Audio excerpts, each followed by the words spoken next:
If you memorize 14 leadership principles, you are given an award. That award reads, I'm peculiar, and it augurs a good future at corporate headquarters at Amazon. A New York Times piece over the weekend looked at the work environment at Amazon. I'm going to go out on an editorial limb, and I'm going to say that I find it terrifying. Paul Sweeney is with us. He runs a tight ship at Bloomberg Intelligence. Paul, did we learn anything new from this article about the way Amazon is run and the way Silicon Valley works, although I know it's not a Valley company? Yeah, but yeah, I mean, it's an amazing article, and it paints a picture of an extraordinarily demanding workplace, which what I found most interesting was almost the institutionalized level of high turnover. And in the technology world, you hear from every technology company you talk to, one of the biggest challenges they have is finding qualified engineers, qualified technical workers. And once you get them, you want to retain them. And so it's very unusual to see a company like Amazon, which has really institutionalized the high level of turnover as part of their kind of corporate culture.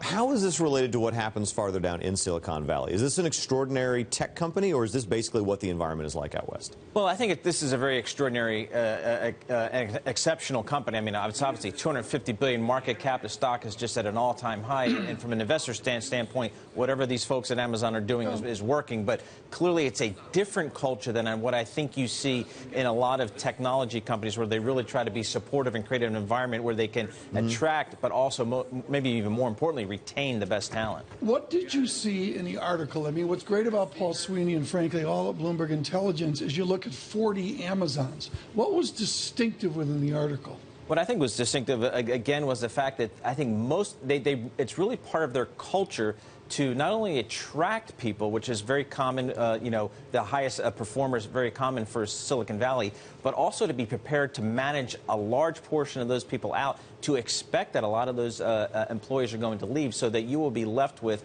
a very, very small percentage like of your Like the U.S. military? hires. Is it a military equivalent, up or out? Up or out, yeah. It seems that way. And they had lots of, I think, interesting anecdotes from recruiters around the Seattle marketplace. Are saying, gee, we love to hire Amazonians. Well, I was going to ask, is he getting away with it because they're in Seattle and not Silicon Valley? There's an interview with Jeff Bezos in the Telegraph today in which he says, almost all of the people I work with on a daily basis are paid volunteers. They can do whatever they want. They could be sipping margaritas on a beach. He's being disingenuous, isn't he? Right, yeah. I think it's a little bit, again, it's a very unique culture there. And I don't think you find that in very many other companies, certainly of that size. But again, if you step back from the stock and say, boy, whatever these folks are doing is working.